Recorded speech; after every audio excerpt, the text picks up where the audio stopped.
Nesron tropo Namonyene tipro Kode non makombo Oh samokron Fina fanonye Nyonon komwe yansi atia munombo Yenu mona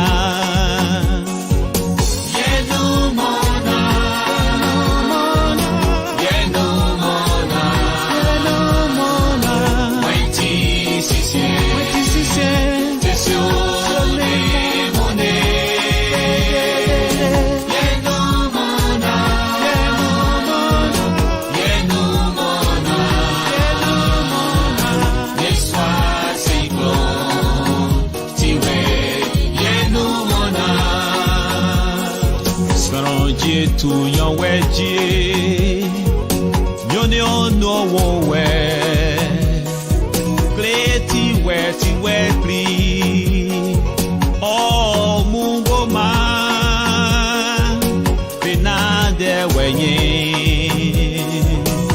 oh, now we won't, oh, Munge too, yeah, more die.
Sono mosienyo o mona kunyo nye kujurudi ni ane sonja kwi kwi kwinyo wura wurenyo ye mu besie nye swa mona wiwo o munjetu ye modeko. At Focus on Liberia, we discuss everything Liberia, from education to politics, arts and culture, entertainment, agriculture, history, religion, family, and technology. Focus on Liberia uncovers and showcases the best of Liberia and shows the world the truth about Liberia. We educate, elevate, and promote all things Liberia. We conduct interviews, panel discussions, debates, and more. Tune in to Focus on Liberia on Facebook and YouTube and be a part of the stories that make up the news. This is Focus on Liberia, and I am Dennis Jack. Hello, ladies and gentlemen. Welcome to another edition of On Point, our premier shows on Focus on Liberia. Today, we are in for a great topic. We are going to be discussing, excuse me.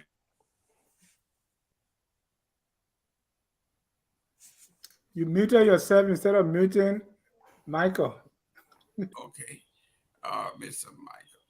Okay, we are going to be discussing the accomplishment of the great President George Mane Bekube Sekloko Weah, the ruling president of the Republic of Liberia. Liberia, darling boy, Africa's best, world's best, Europe's best, you name it, he is going to be the best president of the Republic of Liberia. Obviously, I'm Jerome Gayman, the unabashed, unapologetic, seditious supporter of the president. With me are my co-host, Michael Padmore, represents and supports Mr. Cummings of the ANC. We have a neutral diplomat, Mr. Eastman. We have Mr. Aliu Kamara, who is an abashed and unapologetic supporter of Joseph Boakai. We have Mr. Mame, a supporter of Mr. Gonglo, and we have Mr. Elvis Morris, who is a supporter of the president. We are going to go around the room and introduce ourselves. Mr. Padmore, welcome back, and how are you? And welcome to our Sunday show. Thank you so much. Thank you so much, Mr. Gayman. I'm glad to be here. It is a beautiful, beautiful day in Minnesota today. The sun is shining, and the light breeze is out. It reminds me a lot about home about this time of year. So, but I'm here. I'm glad to be here, and hopefully we'll have a spirited debate. Thank you. Mr. Elvis Morris, man from 10,000 Lakes. How are you, my man? I'm doing well, Mr. Gayman. Thank you for having me on. I don't know if this is an attack on the CDC or President Weah, but why we made a whole show about one man today? We got to sprinkle some other people inside. A lot of news going on in the country. Great. Thank you for having me on. Mr. Aliyu Kamara, I know you are a supporter of Joseph M. Boakai, and you wanted to discuss other issues, but there's so much accomplishment. I think there's an argument. President Weah is traveling around the country and talking his own horn that he's building roads. Am I introducing myself? Yes. He's building roads. He's doing WAEC. I need things free. So let's go ahead and introduce yourself. Am I answering the question already? Introduce yourself, sir. You are Aliyu Kamara, who you are. I can't see you. All right. Okay, I'm Aliyu. Everybody knows that. Glad to be on Focus on Liberia again. Want to say thanks for having me. It's always appreciated when someone tries to point out another person's importance. So I don't know what to say. I just say I'm glad to be on Focus on Liberia. Thank you, Mr. Mame. Thank you, Mr. Gayman. It's good to be here to have a conversation with the team. It's good to also get connected face to face with Elvis Morris, who, always been contributing a whole lot to, other conversation. Your insightful contribution is, well noted. One clarification, I know you titled your topic the way you titled it. That's good. I'm not here to discuss achievements. I'm here to discuss President Weah's intervention in Liberia for the last 6 years and my opinions on those interventions and how we could do it better. I don't consider them achievements in a way. Great. Is Mr. Eastman back? No, not yet. Okay, ladies and gentlemen, first of all, we're asking you to share the show. All of our partners, we're asking you to please share the show on your platform, on your network, on your wall, and individually you can share it in your chat rooms.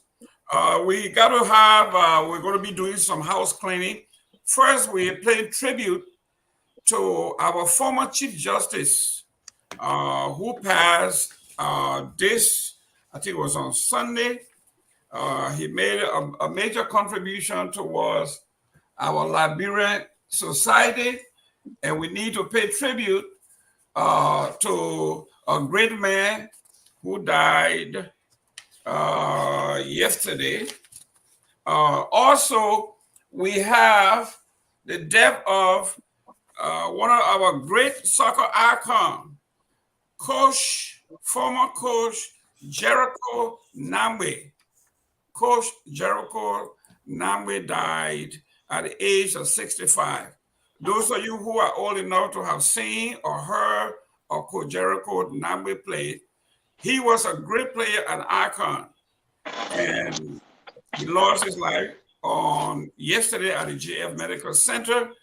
We want to send our tribute, our condolences to the Namwe family in Liberia. We also want to talk about, I think we're going to get to that when I get Q up here. But we're going to get to the topic here. Mr. Eastman, thank you. You just come in, introduce yourself, where you are feeding in from. Hey, hello out there to the Focus on Liberia family and audience.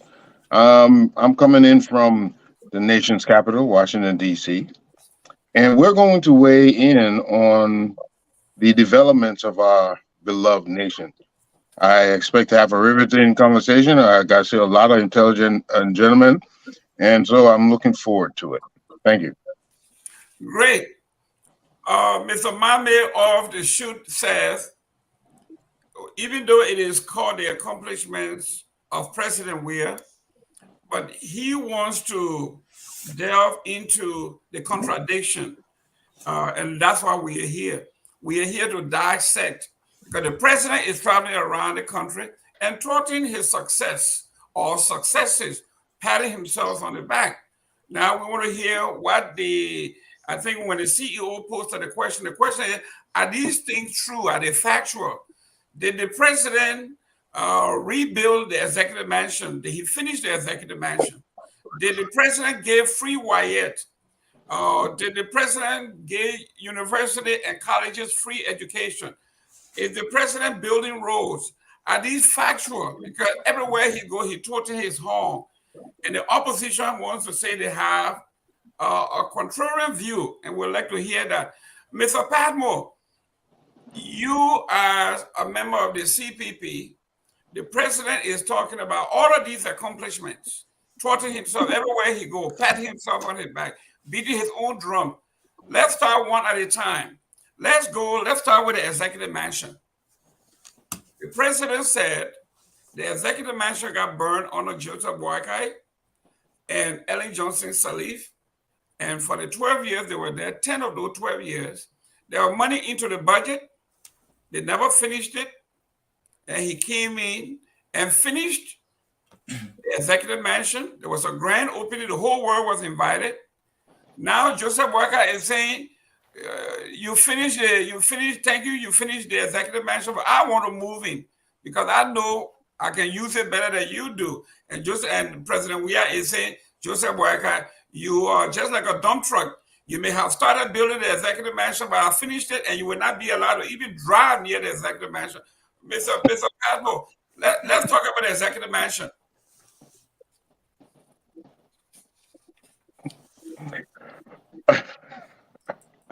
You muted. We all know that the executive mansion is not finished.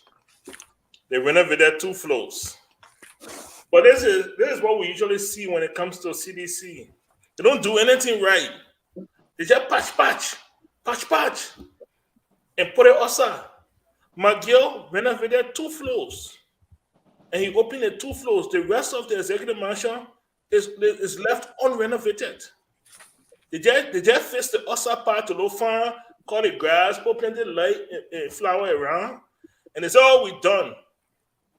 If that executive mansion was done, we know CDC by then and I carry cameras in there. Then I go from floor to floor, showing.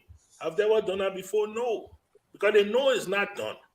But it's a security area, so it's limited to eyesight. So they come in with all these false narratives. We all know, But the question will be, why lie to the people? I mean, if you did 2 floors, just be honest and say, we completed 2 floors. The UP government were here. They were here for 12 years. They couldn't complete 1 floor. We came for 6 years. We completed at least 2 floors. If you get another 6 years, we'll complete another 2 floors. And then we'll have 4 floors. Even though I don't know the mansion about 8 to 9 floors. I don't know what time we'll finish. But the thing that comes out to me when it comes to the executive mansion and the false narrative that is being pushed by the CDC is why lie to the people? If you haven't done it, why lie? Why do you want to present a lie to the people? And that's why I stand when it comes to executive mansion. Great, Mr. Mame. I think Mr. Padmore got his story all wrong here because according to a USAID report, which I have here, it says here, right after the February 14 bicentennial program, the president will remain in the mansion to continue the Liberian people's work. The mansion is not fully completed, said Lejehu Remy. the Minister of Information. But the president insists that he will be there while work is ongoing for the completion. As of now, 90% of the work on the 4th floor of the building that contains the offices of the president and other important staff have been completed. Mr. Mohammed, here we are. We have. I apologize. I thought I was 2 floors. I just 1 floor. Okay, I apologize. Thank you. Mr. Mohammed. Mr. Mohammed, here we are. We are catching the opposition in complete lies. The president made it clear from the opening that this is where we are, and we are going to be here while we finish. 90% of the work is done, but this is where we are. It is clearly laid out. And then here we are, CPP, of all people. CPP is right here on international TV and trying to make something that is not. Now we call them in a lie, just like we always call them. Talk to me, Mr. Mohammed. So let's set it right. The fact is, as per what you read, that's that 1 floor that was renovated. Is that correct? Listen, it didn't say 1 floor, it said 90% of the 4th floor. Of the 4th floor. Yes, correct. But that's where the president that was pertinent to the conversation. That's where the president is working from. It says here 90% of the work is done. There you go. On the 4th floor. Go ahead. So I want to also get that reference because it's 90% on the 4th floor and not the entire mansion. But whatever the case is, here is our position. A Gonglo administration would not have commenced renovation of that executive mansion for 2 reasons. One, we would have commissioned an audit of the procurement process and the construction activities that happened over the last 9 years since the mansion experienced fire. We know there are resources were budgeted. We don't know whether the budgeted resources were alternates. So we would have investigated and see how much of Liberian people resources dollars were spent on renovating the mansion. Who were the contractors, what they did, so that we can start from a point of accountability rather than going into a renovation process that in itself has not been cleared. That's the first reason why we wouldn't have gone into renovating the mansion. We would have conducted an audit, established the facts and circumstances around contracts, around procurement processes to ensure value for money. The second reason is spending 100 million or 50 million or 60 million, whatever the amount is, on the renovation of a floor for a president would not be the priority of a Gonglo administration. Development intervention must be prioritized based on need and urgency. The state of our country is dire. Poverty is increasing. Students are sitting on the floor. Hospitals are without drugs. A Gonglo administration will not spend 50 million to renovate a floor only for Gonglo to sit in. That's consumption mentality. We will deploy resources into production. We wouldn't deploy resources into consumption, especially extravagant consumption. The money you spend on renovating the first on the floor only for the president to sit will have been used to invest into agriculture and address food security issues. That would have created jobs. Will have been used to invest into the healthcare sector to save women from dying. Today, in the hospitals, there are prison compounds, maternal prisons. Women-born children, they are not free. They are kept there until they can pay their bills. We will have spent the money to address those underlying conditions. So I am saying 2 reasons. That's why I don't call it achievement. We wouldn't have invested in renovating a floor. The resources would have been directed to investing in agriculture, to address food security issues. But before that, we would have conducted an audit to establish over the last 9 years what has been spent, who spent it, who were the contractors to set the foundation for accountability and value for money. Thank you. Thank you very much. Wow. Today is Mr. Aliyu Kamara. Yes, sir. You support Joseph Weah. According to the record here, under Joseph Weah's leadership, July 26, 2006, the executive mansion was burned, and subsequently there were money set aside in the budget every year to finish to renovate the executive mansion. And according to Mr. Weah himself, he said he squandered that money that was put aside for the executive mansion. So now here you are, Mr. Weah, excuse me, Mr. Aliyu Kamara. I shouldn't say what would you have done or what will you do? Why were you very forceful or instrumental in finishing or renovating the executive mansion? You know, this topic here, if I were you, I would have selected somebody else to be the host, because this topic is going to destroy George Weah. He thought it was going to help, but it'll destroy him. All right. First of all, let me ask a rhetorical question. When was the last time George Weah was even in the unfinished fourth floor? Mr. Kamara, the question to you is. But I'm responding. No, the question to you, you're asking a question. The question to you is, what did Joseph Weah do or didn't do since July 26, 2006, when the money was budgeted, even though he said he squandered the money? Tell me, what is it that he didn't do or he did to alleviate the problem of the destruction of the executive mansion? You know what amazes me is to see CDC taking pride in renovating halfway, one floor, for 6 years, one floor. And they catalog that as part of the achievement. One floor, 6 years, 90% complete, one floor. All right. I work every day in America and I can complete one floor in the executive mansion and it wouldn't even affect me. And somebody discussing money in the tune of millions, and within 6 years could not even complete a floor.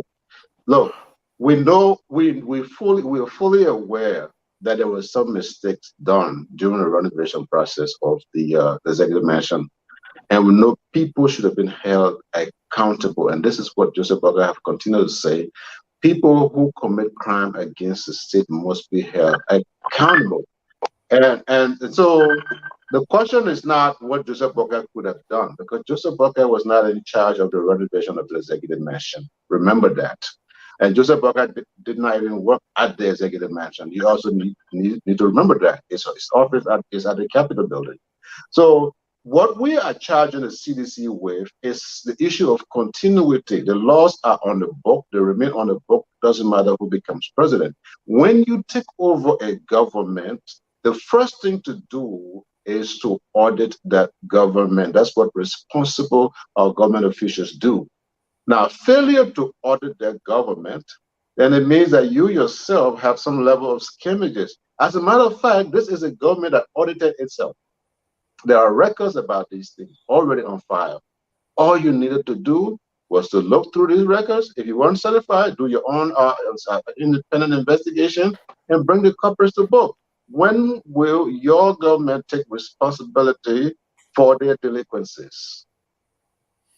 Mr. Eastman, Mr. Aliyu Kamara here saying President Weah took 6 years to complete the outside of the executive mansion and the fourth floor, which is a complete failure, according to him. But it took 11 years and did absolutely zero. They didn't even mow the lawn. And he is saying, Mr. Eastman, this is so comical. It makes me laugh. Mr. Kamara is saying, John Weah took 6 years and completed one floor. But it took 12 years, 11 years with full funding and did absolutely nothing. Mr. Eastman, you are quite familiar with the executive mansion. You saw the opening. It was quite elaborate. The grounds are ready. There were the celebrations. They saw the U.S. ambassador, all the ambassadors of the world celebrated our Independence Day. The ball was great. Everything was great. The executive mansion is a work in progress. but it was looking beautiful. Mr. Kamara is saying doing it that far in 6 years is a failure, but 12 years in the office under his administration, and he, Mr. Weah, said, I was in charge of the debate of the final budgeting every year. He said it. I direct them to where I want them to be. Yet and still, it's saying 6 years. Go ahead, Mr. Eastman. You know, I appreciated a lot of what Mr. Ambile Manji said.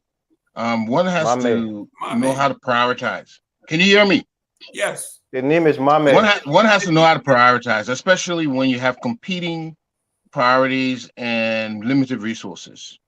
And of course, a standard procedure is taking a baseline, as he alluded to. You have to take an assessment where you are so that you can be accountable for where you started and where you left off, and hold others accountable for the other.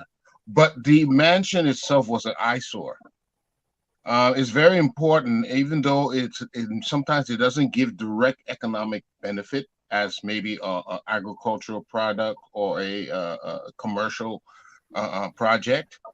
But there's sometimes you have to be presentable. This is where your dignitaries go. This is where you can have programs. So, and also this was an eyesore in the country, and all those that's a tourist attraction. All these things have to be looked into. So there has been some progress from what I'm seeing about the mansion. It looks much better than what it looked previously. I also agree we need to hold accountable the misuse of any financial expenditure that went in it previously. We'll find ourselves back to square one again and again because we're not holding each other accountable. And you cannot develop like that.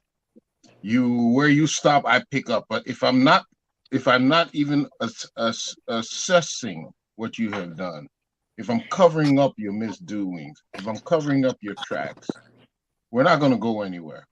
So I agree, there has been some progress, but I also said it should have been where we should have had an audit of how the money was spent and how it was wrongly spent, instead of just simply covering it up.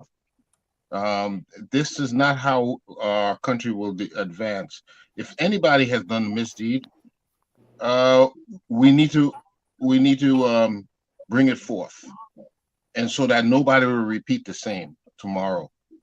So I think it's laudable what they've done. I think it's necessary what they had to do, because it was unappealing, especially the home of the executive, the office of the executive. It was necessary. You had the Capitol building right there, where the legislative, you had the Temple of Justice right there. It's only fitting that the mansion was presentable. But why are we not holding each other accountable? Why are we continuing this trend of misuse of money and nobody is accountable? I think this has to stop. Thank you. Ladies and gentlemen, we have a lot of panelists here. Let's keep our comments to 1 minute so we can give everybody a chance. Mr. Dualo, welcome here. We are talking, I think you are muted. There you go. We are talking about the renovation of the executive mansion. You've been a supporter of the Unity Party. You were in Liberia from the onset of the Ellen Johnson Sirleaf government until the end of her term. You are quite familiar with the executive mansion saga. President Weah is going around the country touting himself as a man who renovated the executive mansion under his watch, even though it's not totally completed, but he is patting himself on the back as an accomplishment. Your take on the issue? Yeah, first of all, I want to say hi to the guys. It's been a while, Mr. Gayman. It's a pleasure to be back on as always. But I want to make one correction first and foremost. At no time did Honorable Baka ever say he squandered monies. That was not it. He said opportunities. And I think he explained what that means. So let's not misquote the statement. And I will say this. President Weah is the most dangerous failure, the most dangerous mistake Liberians have made over the last 6 years. This is it's going to be easily verifiable. I can give you numbers empirically to show that President Weah is a danger to this country. You're talking about the executive mansion renovation. First of all, the past administration tried to renovate the mansion. I believe it was Dr. McLean who was over this whole thing to renovate the mansion. And a lot of money was actually stolen through that mansion on the L.A. Johnson Sirleaf administration. If you want to attribute that to Honorable Boycott, that's your take, even though he has no connection to it. We know how the money was expended towards the executive mansion renovation. Under President Weah himself, they have allocated sufficient amount of money, even though there is no full disclosure how much is being used under the CDC administration to renovate this thing. Only President Weah's office and the place he's going to use in the executive mansion is renovated. It is not a total renovation. I'll put it around 15% renovation of the mansion. If you stand outside, there are moles growing everywhere on that mansion, from the walkway to every single thing outside. It's ridiculously moldy. In the mansion itself, 90% of it is closed off. President Weah only showed that little window. And this goes to show what President Weah has done over the last 6 years. Every single project in Liberia conducted by the CDC administration has been the facade. They have not done anything to completion. Everything is broken apart. Go from the so-called parks that he built. Go from the dual community road. They all bust. I just spent 3 months in the country. I've been back about 2 months now. Go from every single project he's done. Even the military hospital is now fully completed. Even the Redemption Hospital. The hospital being built in Bapulu County is fully complete. There is nothing this man has dreamed of, sourced the funding for, and completed over the last 6 years that is worth more than $30 million. So let's stop playing little thing back and forth. President Weah is a total failure. This man must go. I'll give it back to you. Thank you. Ladies and gentlemen, that was Mr. Dualu, a member of the Unity Party, someone who benefited immensely from the L.A. Johnson government. So, you know where we're coming. Mr. Gay, before I go to Mr. Miller, welcome here. You are from the CPP, and you are, like President Weah said, the CDC government. If there's anybody in Liberia that has a claim, a legitimate claim, onto why they should come to power, is the CPP. Because the CPP have not done anything. They have never held office. They don't have anybody, Mr. Cummings have never been involved in the corruption and all of those things. So if he makes a claim that Joseph Boyka have failed, Weah is failing, gave me the chance to do it, CDC said he's the only one that has a legitimate chance to actually make a claim. Now we are talking about the executive mansion, Mr. Gay. The president said 10 years since July 26, 2006, millions to the tune of 12 millions a year was actually budgeted to some degree through Joseph Boyka, through the Senate. And Joseph Boyka said all the opportunity that they had, they squandered it. They get the money that Grampy. They get the money. And now he's coming back, he's saying, let ask the man now, the question too long. Listen, excuse me, sir, the one we did before, it wasn't bad, but bring us back this time when we do it better. Mr. Gay, is Mr. Weah right to thwart himself as a development and use this as an accomplishment by fixing the executive mansion, even though not complete? I'm glad you put that, even though it's not complete there. First of all, you changed our topic without informing us. We were supposed to be discussing the CPP platform today. That was the mandate giving us for a week ahead. We prepared to come here. You turn it around to them, but no problem. We can discuss anything. We'll do it. We owe you one. So yes, my take on that. After the election. Yeah, yes, my take on this executive mansion breaking thing. You know, CDC, they know how to exaggerate. That's a similar way, but lie. We heard somewhere talking about 27 million people got lifted. So let's talk about the executive mansion. The executive mansion, even when President Weah was at the Ministry of Foreign Affairs, I was in Liberia at the time. The elevator that can go up and down was not working. Was not working for 3 consecutive days. I was in a particular foreign ministry. It was not working. President Weah just like the big show. The executive mansion, like Dualu said, it's just 15% that was renovated. They ate the money. The executive mansion is not as the way it's supposed to be. You should have completed this thing, then you beat your chest. Then we know you did something right. The airport is functional, but electricity is not stable. Everything this administration have touched have become a circus. Everything. You say you will create 1 million jobs, you didn't even create 100,000 jobs. We don't even know how many jobs were created. You lie about it. You don't even have electricity 24/7 in Liberia. You lie about it and said You give me Africa electricity. When I grew up in the Africa, electricity don't go Stick in to the Africa. executive mansion, my man. Stick to the executive No, mansion. my man, I'm begging you. You will have your time. Don't do that to me today. We got 1 minute here. That was 1 minute and a half. We got enough panelists. So this thing here to come brag about executive mansion, it's a no-go zone for TDC. It's a no-go zone because you didn't do much on the executive mansion, just like the United Party did not complete the executive mansion. So I don't think any of you can claim any victory here. The executive mansion is the face of our government. And if you don't think that it is important, if foreign dignitaries come to the United States, where do they go? To the White House. You think that White House will be on a renovation for 10 plus years and the next administration will come and brag about it? It's the same thing you guys are doing. You didn't complete the executive mansion. You didn't face a little spot that President Weah can sit down. That's it. So don't talk about executive mansion. Great. Mr. Elvis Morris, the president came in to office. The executive mansion, they had lapa around it. Basically, they tied lapa around it. Joseph Boyka and Ellen Johnson tied lapa around the executive mansion. The president came. 2 years of his working term was shut down because of COVID. But within 3 years, the president was able to renovate the executive mansion. We hosted the July 26th celebration. It was beautiful. They gave us the tour of the finished product, and they said 90% is done.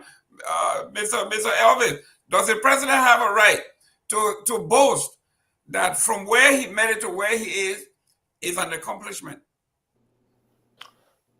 Thank you, Mr. Gayman. First of all, let me say this. Transparency in government is very important. And I think where the president erred is he wasn't transparent on the process. Because for those of us who live in this country, sometimes they can tell you your home or your house have what they call structural damage. We fought, for example, a 14-year civil war. Since that executive mansion was built, I'm not sure if there's ever been a recorded in history where there was renovation that went on since, it was first built. And that executive mansion is a sophisticated piece of a sophisticated building. So I want to give Ellen Johnson government the benefit of the doubt. It would be easy to just criticize them. Perhaps where some of that money went was maybe on the structural integrity of the executive mansion. But again, nobody is coming to us to give us some transparency and break it down and where the money was allocated in terms of renovating the executive mansion. We know that for a building of that size today, renovating it to the standard that we want to see when we enter it, the structural integrity of it, it's going to cost a lot of money, millions and millions upon millions of dollars. We understand that. That's why I think President Weah could have audited. I would agree with Mr. Kamara. Should have audited the Ellen Johnson, Joseph Boyka administration. Tell our Liberian people where the money went. Maybe it wasn't quote unquote corruption. Maybe there was other things beside the aesthetics that needed to be renovated. And he could put that in and show it to the public, and we'll have more confidence in the process that's going on. People know when you build housing, when you're building a house, it's not only the beautiful paint, or the way the designs are on the wall, the things that's underneath the house, the structural integrity of the house. Those are some of the things that you spend the most money on, the steel rods, replacing those things. And, I don't know what happened, but I'm just saying sometimes the surface level is not all to it. Sometimes there's more problems that needs to be addressed before you can come to the aesthetics of the building. And then lastly, I would say this. When people are talking about President Weah hasn't finished any of his projects 100%. Look, I will recall a few days ago when I was watching that poll that they had in Seneca.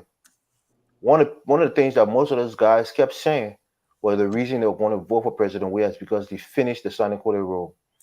And they can now drive from there to go to Ganta and back within the same day, unlike before when it used to take days to travel that road. For people, that means a lot to them. So when people are trying to be technical and just say the president hasn't done anything, that's fine. We get it. It's politics. But my biggest disappointment was his lack of transparency and auditing the previous government. I can sit here and say people stole the money, true, but we won't know that unless we see an audit or a report, given to the public in what the money was spent on what the money was spent on exactly. And it's going to cost a lot more money to renovate that building. And like Anthony said, and Mr. Eastman said, it's the face of the presidency of our republic.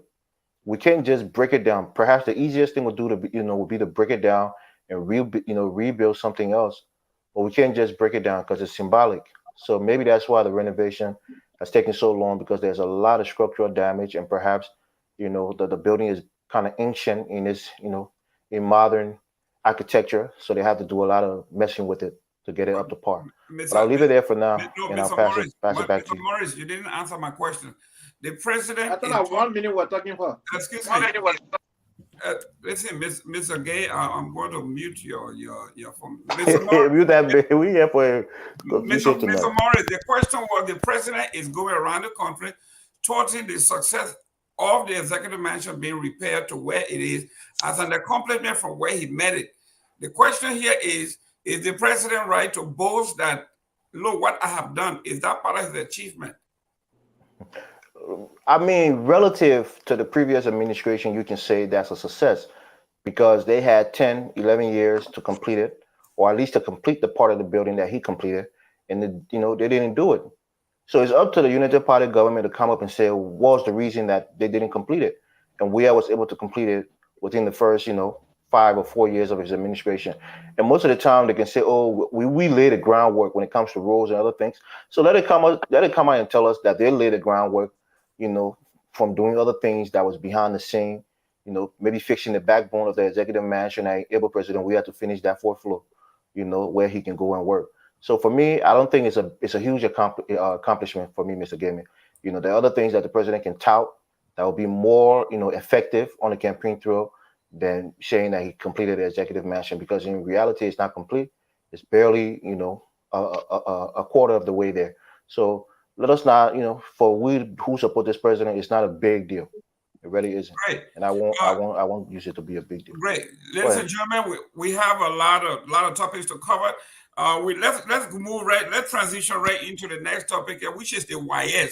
The president also on his campaign trail, he's touting the WAEC, the success of the WAEC, the preparation of the WAEC, the free WAEC fee, and the tutorial that goes along with the WAEC, as evidenced by the success rate of the WAEC. Mr. Eastman, the WAEC is a major, for those of us who were in Liberia at the time, we didn't call it WAEC, we used to call it a national exam. We took it in the 9th and the 6th, 9th, and 12th grade. When we got to the 9th grade at the time, they have abolished the 6th grade, but it was 9th and 12th. It was a national exam. And now when we left, it became the West African exam, or WAEC. And we all know, if you live in the United States, there's nobody on here who nephew or cousin or relative wouldn't call you for help with WAEC exam fee or assistance. And the president came out and made that amended an executive order that WAEC fee will be paid by the government. The preparation will be done by the government, because the children were failing massively in the WAEC. And now we're seeing the dividend. The president is now counting and touting this everywhere he goes, that the WAEC fee and the success of WAEC was an administration decision that he made and is paying dividend. Mr. Gayman, Joel was in the back and he's trying to come on. Yes. How well do you hear me? Loud and clear. Okay, very good. Okay, so what I would say, let's first revisit the purpose of the WAEC.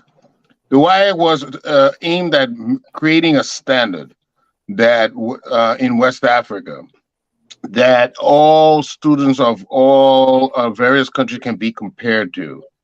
It was trying to get everybody at a point where we can recognize one another's achievement by how well you performed on the WAEC.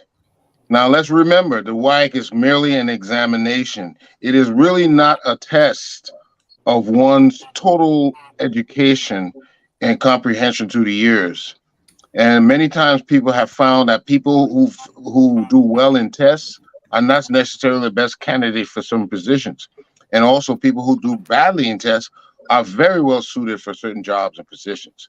So that's what it is in effect, is a WAEC. Now, when the government noticed there was gross failure, and they wanted to address the issue, I believe what the step would have been to take a couple of years away. Tell the WAEC, tell the board, we will no longer participate in the test until we revamp our school system, we rebuild the abilities of our teachers, our institutions, and our students so that they can make meaningful participation in this exam. I think the essence, the point should be to develop your people, not necessarily to pass a test or to do well or badly on a test. That does not serve our purpose.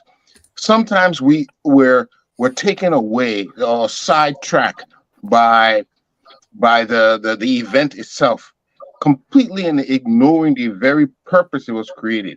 It was created so we bring our students to a certain standard. I think that should have been the focus first, but that the fact that it is being paid is a less of a financial burden on our parents.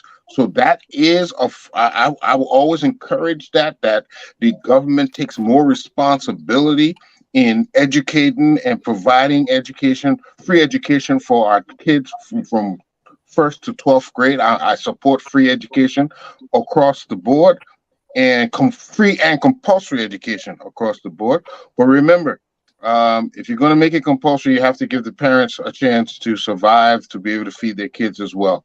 So it's good. We lessen the burden, but did we miss the boat on this one? Thank you. Mr. Kamara, we are talking about you were in Liberia, you were a student that took the national exam. We know the cost associated with that. So the president is saying it was an administrative decision based on the struggle, and the parents should not, a lady who is selling beta boy in the market who can barely afford it. If you have 2 or 3 children in your home and they are taking the WAEC, I think it's like about $50 per student, it'd be almost impossible to do. So the government footed the bill, and now they are seeing success, and they're saying that it's an accomplishment. All right, so Mr. Gilman, one of our favorite food, soft food. Some people can call it money beer. Some people love to eat the seligbe. I love seligbe best. And the seligbe, when you set the seligbe down in a bowl, on top of it is cold. It's eatable. Then you clean the top out and put it in your mouth. Feels good. You put the spoon underneath and put it in your mouth. You blow it because it's hot. You understand what I'm saying? Now I know you don't get that illustration. You pay WAEC fee for students who do not have benches in their classes. I tell you, no blackboard. You pay WAEC fees for students who got 4 classes to 1 teacher and come once in a while. You pay WAEC fee when all government secondary school buildings and primary school buildings are not painted. In fact, they're dilapidated. Mr. Gayman, you pay WAEC fee whereby the student went to school from 1st grade to 12th grade. He didn't pay a fee. The day he graduated, you pay a fee, you pay $40. You've done a wonderful job. You have prepared him for the world market because you pay WAEC fee. Mr. Gayman, there's something wrong with the way some citizens can think.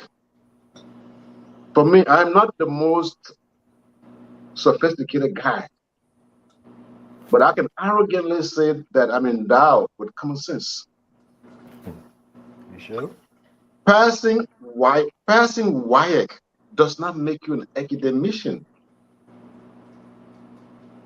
It's easy to spy on a test, or this multiple choice thing, you can do any money more and people pass it. Are you trying to pay WAEC fees so that the world can say, oh, Judge, we have paid WAEC fee for that flamboyant acknowledgement? Or do you intend to prepare your children to be competitive anywhere in the world? Where does that start? With WAEC fees? Just pay WAEC fee and everything is okay. Whether the student can eat in class, it doesn't matter. Whether the student can, in fact, we got information that nearly 500,000, I mean, Liberian student rate has dropped nearly 500,000. It was about 2+ million when George Weah took over. Now it's 500,000 less of students that go to school now. If the student cannot even afford to go to school, why are you paying wire fee and not convert that money into paying their school fees or making at least their primary education free of charge? Does George Weah and the CDC understand what the word priority means? Yeah, allow me to respond to Mr. Kamara, Mr. Gayman. Listen to this. Ladies and gentlemen, we are running out of time. We want 1 minute per person here. Mr. Morris, you wanted to respond? Go ahead. Your 1 minute. Yes. Look, we have common sense. We're intelligent people. We can decipher things. One of the things in America people talk about is something called paywall. The WAEC, the WAEC exam is a paywall to your high school education. And that became a stumbling block for a lot of poor and underprivileged Liberians who, like Mr. Gayman said, their mother or their parent or their guardian may not have that $40 to pay for them to get that certificate. In order to be considered a high school graduate in West Africa, you have to have that certificate. So you can go throughout your whole entire, from primary to secondary, and if you don't have the WAEC, you're not a high school graduate. They don't consider you a high school graduate in that region. So it was a paywall that the president decided he would do away with to open the pathway so that those who qualify can get their high school diploma. So to come here and say that, it means nothing, it means something. The free education, on the other hand, is another complicated situation. We can debate it and talk about it more. But just that paywall being there, and most people couldn't afford it, the president had to get rid of it. It was a stumbling block for a lot of poor and underprivileged kids, and he needed to get rid of it, and he did that successfully. So let's move on. I'll leave it there. Great. Mr. Mame, we are talking about just about a few months ago, in I think it was in June, I got 3 students that are recommended to the University of Florida. They send their transcript and everything looks good. And the university got back to me and said they need the WAEC results. And it shouldn't be sent to them. It has to be sent directly from institution to institution. The student gave the university right for me to be like power attorney to represent them. The school called me back and said, even though their transcript looks good, their WAEC scores, it is lower than accepted in the West African region, and they were denied entrance in the University of Florida. So for someone to sit here and say the WAEC is not, it is ridiculous to say that. Mr. Mame, go ahead. Since we want to take the WAEC issue into politics, I will decide to be political with how I respond to it. Economic livelihood depends on income, household income, the amount of money you get to buy your food, to feed your children. That's how livelihood is determined. Through the policy, WAEC fee is $60, $65. That's WAEC fee. It's once every year.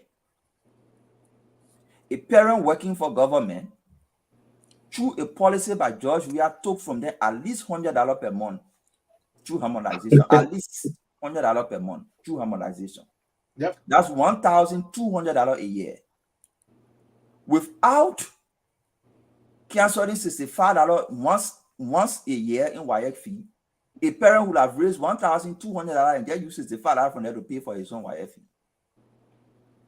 So don't brag about paying WAEC fee on one hand, and you don't want to acknowledge that your policy has created more poverty and reduced household income. That's the point I'm coming from. Your policy on canceling 3-day free call, the basic means by which people communicate from one family to another and among themselves, you cancel that. By canceling that, you've created a condition where family had to spend at least $1 a day for communication. 365 days across the year at $365 for communication. Otherwise, they were spending $155 in the year time for 3-day free call for 365 days. You cancel 3-day free call. You reduce the data bundle that they were using to get on internet. That today they have to cut their internet or at some time, and when they want to communicate to you before they can put it on. Otherwise, before we have policy on internet connectivity, they have unlimited access to internet once they subscribe for that 3-day free call. So you created a condition in the country that took more away from the people in terms of their income, that the $65 you say you pay for WAEC once a year cannot account for, cannot compensate for. You have not created jobs for these people. They are unemployed. And they are unemployed because of the inability of your government to attract investment.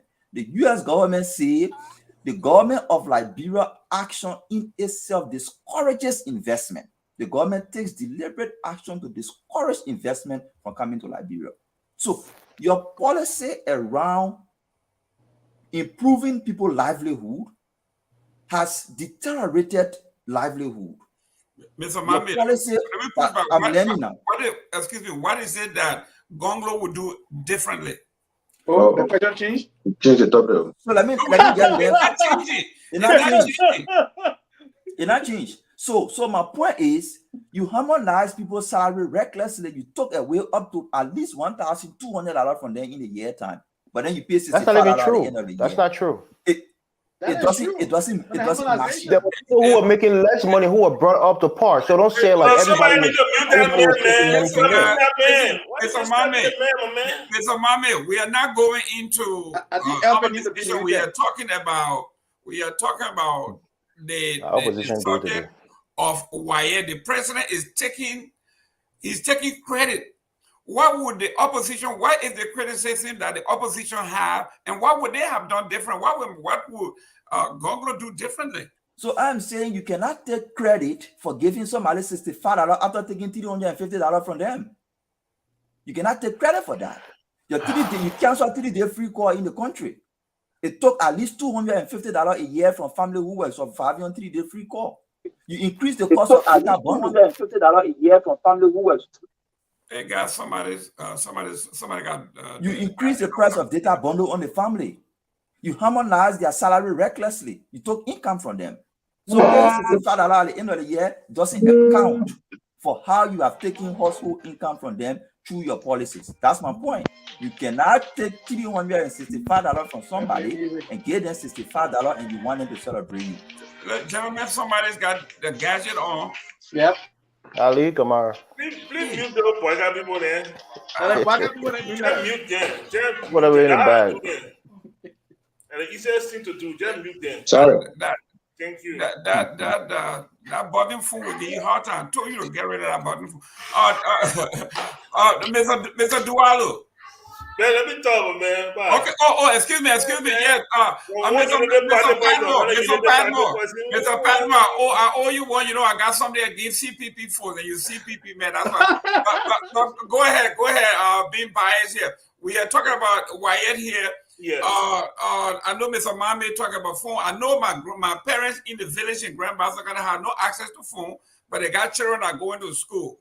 So they are happy that their children, I got 3 or 4 nephews in one house, and you multiply that by 65, you're talking about $325 that were coming from one household. So we are grateful to Weah. Go ahead. Since all your people ain't to agree. 9 and 12. Anyway, so here's the thing. This whole thing about wire, free wire, it just kind of exposes how this whole government thinks. Because the first thing you have to ask yourself, any clear thinking government will ask themselves, okay, why are people having a hard time paying WAEC? What's the issue? That's the first question you ask. Is it because it's expensive? Is it because they are unemployed? And then you identify it. Oh, okay, it's a lack of income. But if they have a lack of income, then it cannot only be WAEC. Obviously, if you have a lack of income, then you are struggling with rent. You are struggling with putting food on the table every day. You are struggling with paying for your children to go to clinic, to hospital.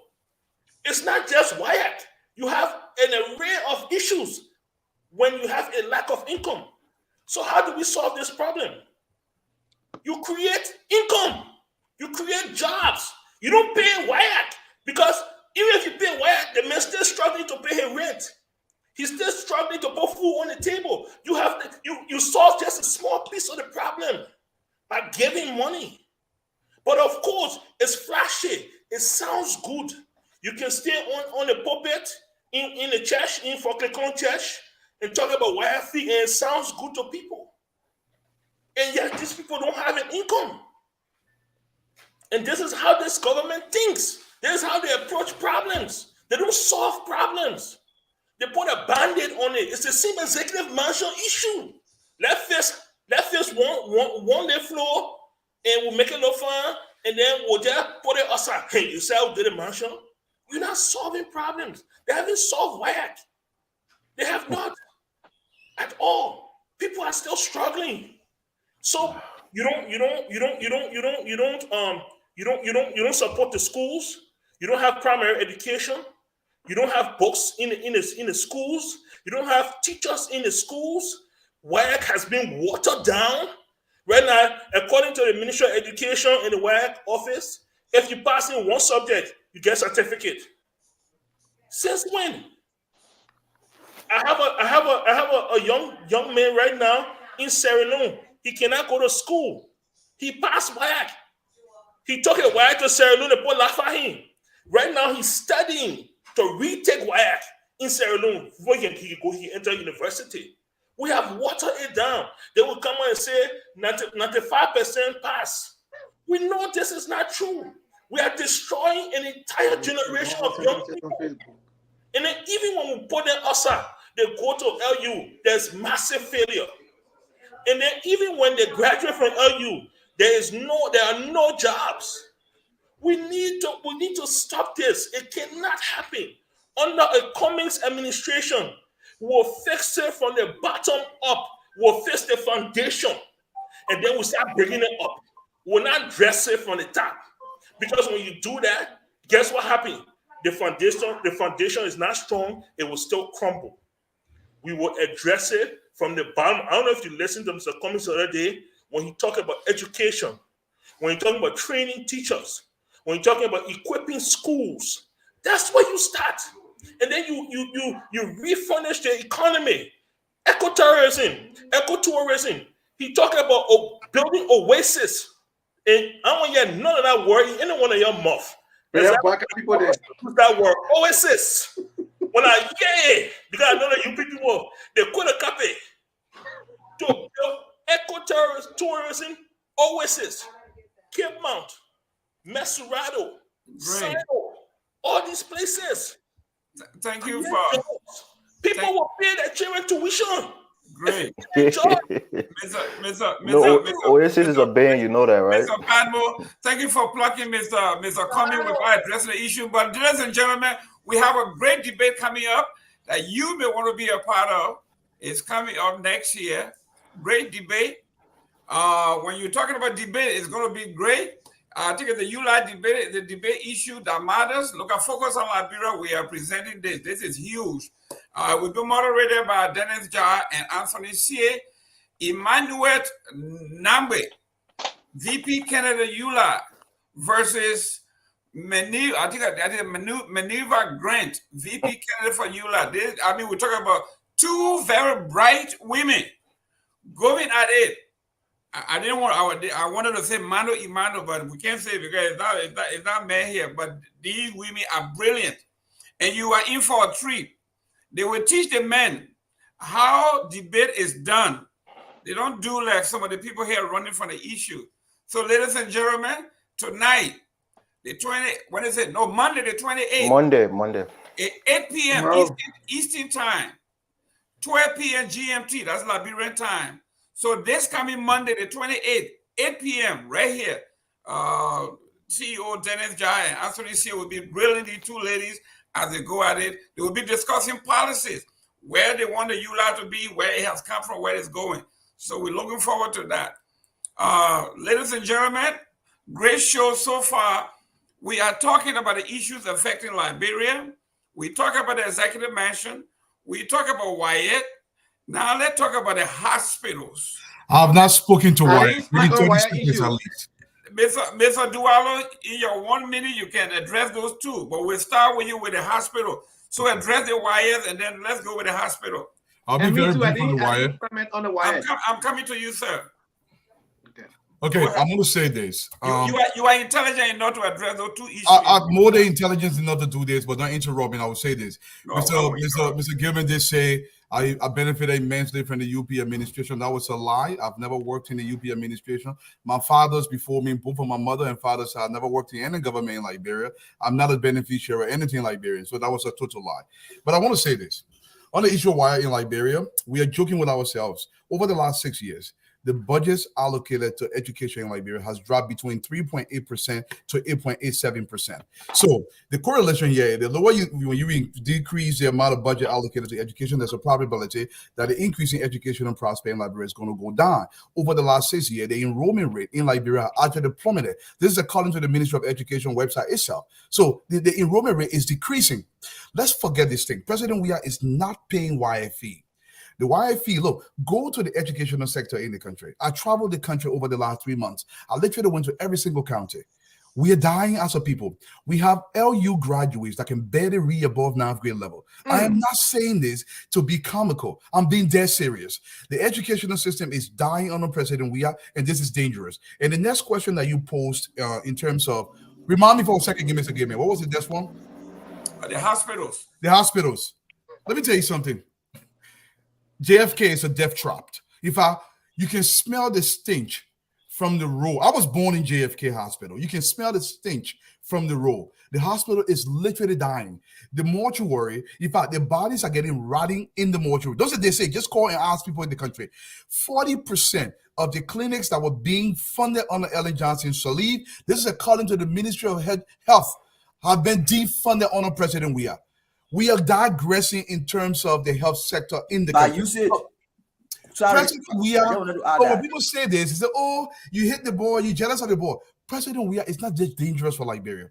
He's dangerous for the future of this country. This man doesn't want to govern, nor does he know how to govern. We've taken the future of our children and placed it in the hands of a man-child, and we expect diligence, prudence, responsibility. It doesn't work that way. President Weah has to go. He has to do this country a favor and say, listen, I ain't evaluating my people. I will set it down. Let proper leadership come to bear because we are dying as a people. I'll give it back to you. Last number meeting. Great. Mr. Dualo, I like the way you came in when you say he took money from education, but those of us who are into administration, we got something called reallocation and we got priority. If my priority is in healthcare, we will do that. But Mr. Jimmy Eastman, let's look at the president in 3 years, because 2 years was spent on, we were locked down in COVID. The president has done a lot of construction around the country. We took a 14 military hospital, the Bakulu Emery Hospital in Riverside. I mean, all over the place we are building with the meager resources. We are talking about no international help. We're talking about the meager resources from our own, and we are doing these development, Mr. Eastman. Well, if we're going to discuss it honestly, we're going to have to discuss the successes and the failures. The successes are the fact that when the Ellen Johnson Sirleaf administration turned over, there was a large exodus of capital and personnel from Liberia. The ECOMOG and all the supporting organizations, NGO, under Ellen government, the Liberian government was on life support. They were receiving hundreds and hundreds of millions of dollars in various types of support. But at the end of her administration, most of those organizations packed up and left. And then left George Weah with the burden of taking on more staff. He had a choice. He was either going to let several thousand people go, or he will have to foot the bill for their salary. With a budget already tight, they swallowed the pill and absorbed them in the salary. And one would have thought that we would have seen galloping inflation in the country, because now we had large demands and little money. So we would have expected inflation to have, buckled up. But the government, our government succeeded for whatever fiscal means they put in place. And so we did not fail, and we are still afloat. So that's a success. The fact that they kept the ship afloat. But the failures we can see are some of the directional accountability. We did not see them take accountability of the past administration. I think that was a major faux pas. It might have been a political expediency for him, given that, he was Ellen Johnson successor. But I think that was a faux pas. And even if he didn't want to go after her, I would have established a benchmark of where I'm taking over, regardless. That is just standard procedure, as Ambila always says. But here it is. We don't know where they did. There was no assessment, and now we're starting anew. And also, we need to see more gains in commerce and business. At the inauguration, I was chanced to be right there on the field with them. And it was a glorious inauguration. But one thing that he said was music to my ears, that Liberians would not be spectators to the economy. We haven't seen that yet. I've seen things in RIA where I would never see in Ghana. Yep. The people have taken over. Small business. There should be no foreigners allowed to do certain businesses. We should not be buckling to that sort of thing. And so we want to see more Liberian businesses, and we do not want to be spectators. We want to be more participants. So that is where I see if he is successful, he has to pick that up. We want to see more Liberians in commerce and doing a business, and not as spectators. Great. Where is Mr. Anthony Gay? I'm right here. There you go. Go ahead. You're next. So I'll partly disagree with Mr. Eastman. First segment of his deliberation. I think the CDC was in the opposition for 6 and 12 years, and the fact that Ome was leaving Liberia was not a secret. It has been announced multiple times. Madam Selin have negotiated for them to extend that time over 2 or 3 times, if I'm not mistaken. So it was something that was in the pipeline, already existed, that yes, indeed, Ome was going to leave Liberia. President Weah knew this, the CDC coalition knew this, and they understood that Liberia was going to be left with just Liberia. So vying for that presidency, your whole team should have known that you're going to pick up something that you have supposed to happen. Another thing, again, I disagree with, we didn't experience inflation. Yes, indeed, up to 45% inflation. Yes, what the date? They padded the number, and economists don't understand that. If you're not an economist, I'm sorry, I'm not too, but I researched that word padded, what it means in economics. And so let me say this. Because of that, we failed the MCC 5 consecutive years. Each year, we have given Liberia over 200 million plus money that we do not have to pay back. Imagine extra 200 million plus adding to the economy of Liberia. So, folks, we shouldn't sit here. WAEC? You pay people WAEC fee and no job? That is not something to brag about. My dear brother from the Gonglo camp said it very cleverly. So I'm not going to be redundant here. But here is the thing. When we talk about hospital, it's not the building. It's the logistics and the personnel working in that place. It's the hospital. It's not building infrastructure. It's not the building. Because I've seen Dr. Sanjay Gupta perform surgery on the field in Iraq, under a tent, brain surgery with 3 soldiers, and their life was saved. Because what? They have the logistics, they have the expertise, and have what they needed. Under a tent, brain surgery was performed. So it's not the structure. It's the logistics and the personnel to get the job done. Let's stop bragging about 14 military hospital. I'm begging you here, man. I grew up in Africa. I've been to Pisa, one of the best hospitals in Africa. You can't even compare anything to that. JFK is under your jurisdiction. But George Weah act that JFK is not part of his administration. So he neglect JFK and try to build other hospitals and act that he will get glory. That is, look, let me say this. Like Dwalu said, George Weah is very dangerous. Me, I call him the poverty creator of Liberia. You know why? Under George Weah's watch, there are more poverty to recall than the previous presidents of Liberia. Liberians have never experienced this kind of struggling that they are faced with. Even during the war, they could find something to eat. During the war, just at a time. What are these guys talking about? Doing the war, people can find something to eat while eating dogs and cats? What are you talking about? Listen, Anthony Gay, 1 minute, please. Listen to me. When I said doing the war, people, because at that time it was wartime and no president. But now when you have president and you have food, you have body, you know you're supposed to eat, and in the morning you can't even find it to eat. That is even dangerous than even being in the war. That's why I made that kind of analogy. So I know what I'm saying. Because President Weah administration was supposed to create 1 million jobs according to the PAPD document, or take 1 million people out of poverty. Where are they today? That is why the CPP administration outlined 100,000 jobs per year, 600,000 jobs in 6 years. Why investing in tourism, ecotourism? Why investing in agriculture? Why investing in the feature industry? Why investing into infrastructure that will create other jobs? Look, you got to make this a private sector growth, so ordinary people will have the opportunity to grow. If you pay a YFE $60, does that put food on that table? Does that feed our student to go to school? Does that do all of those things? Mr. Gay, your 1 minute is up.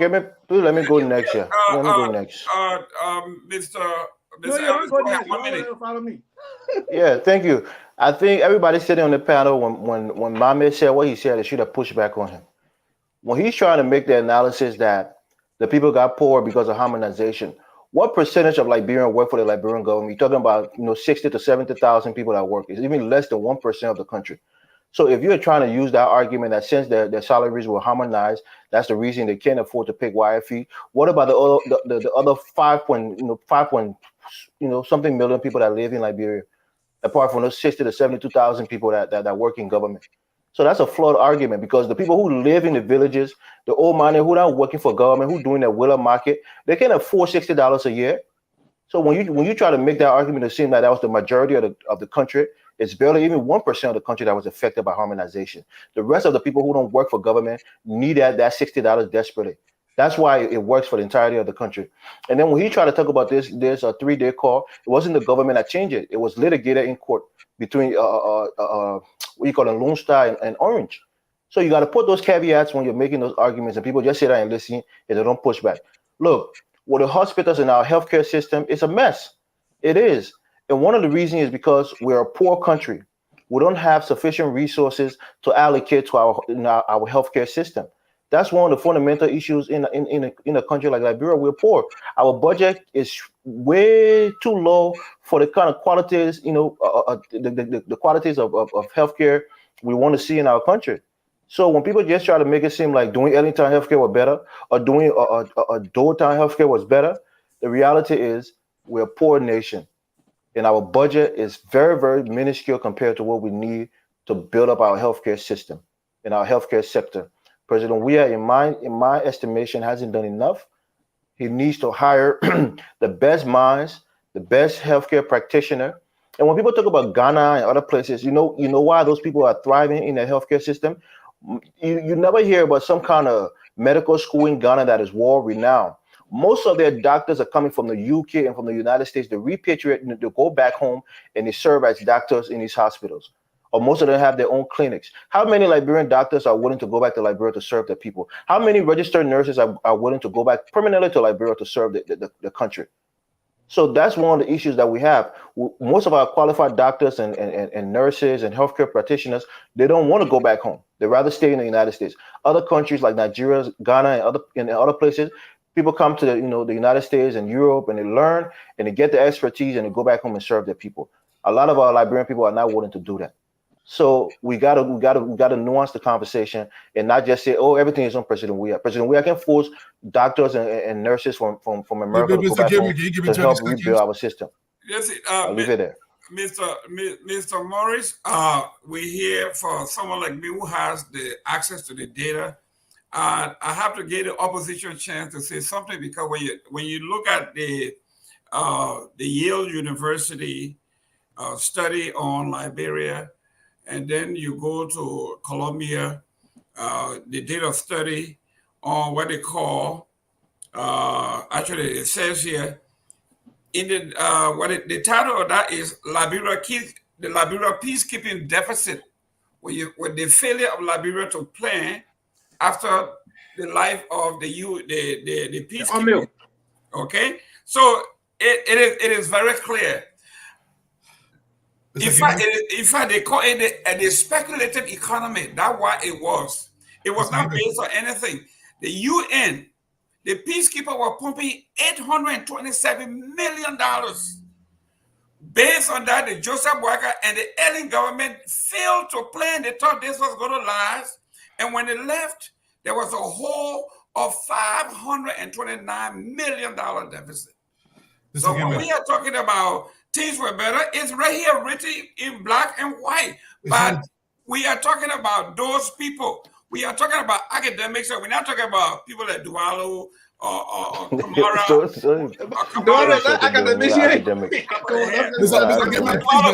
Take a shot at it. 30 seconds. I just want to respond to my brother Elvis Morris for a second.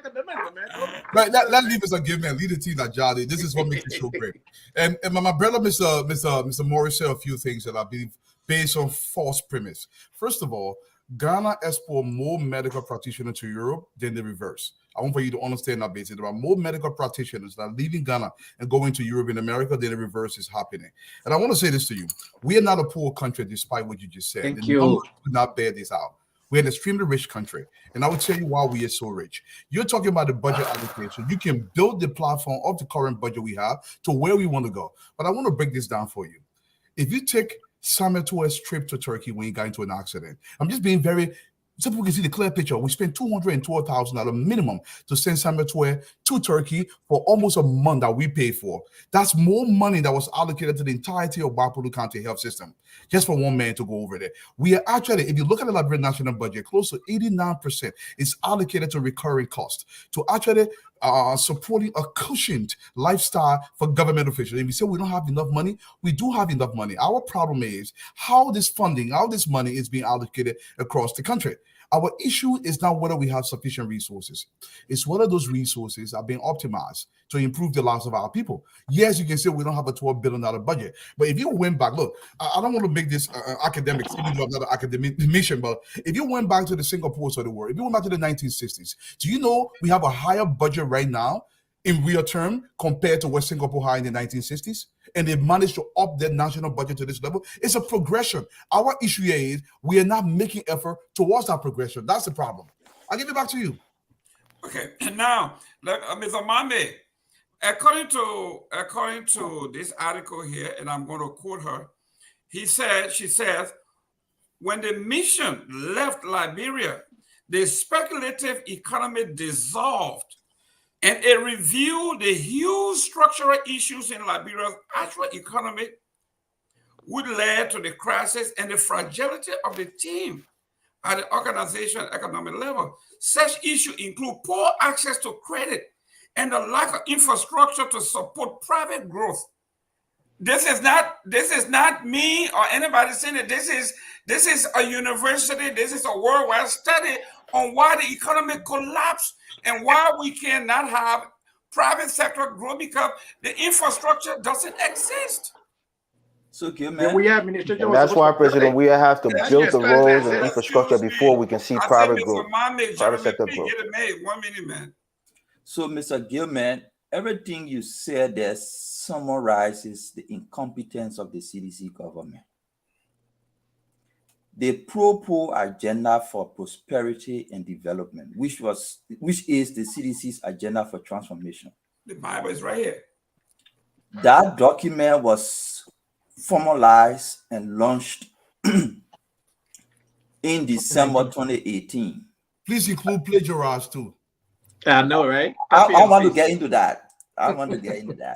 So it was launched in December 2018, somewhere around there. July 2018.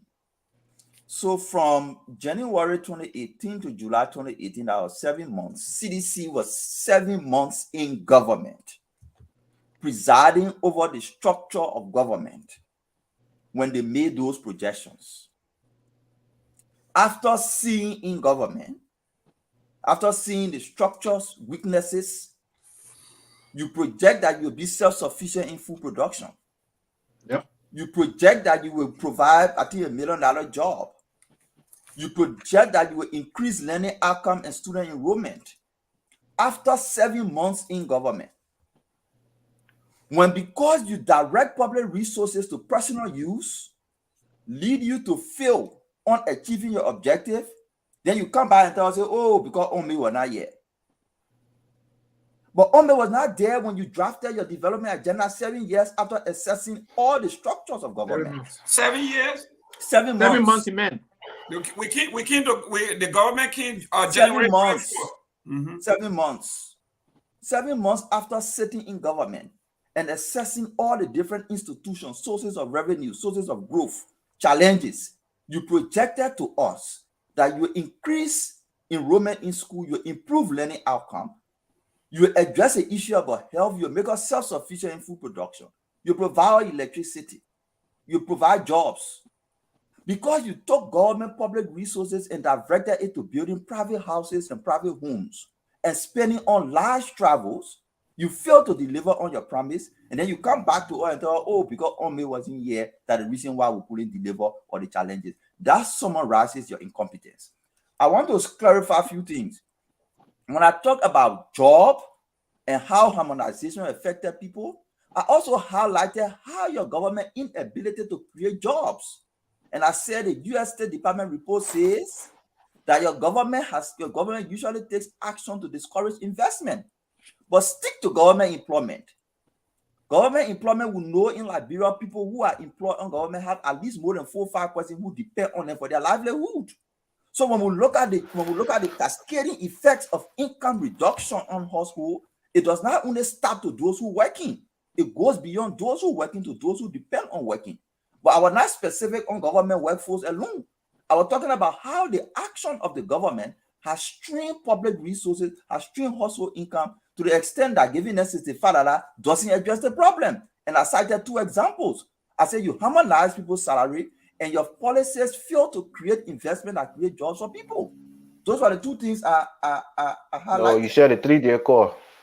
Oh yeah, I mentioned 3 things: 3 days core, harmonization, and inability to create jobs.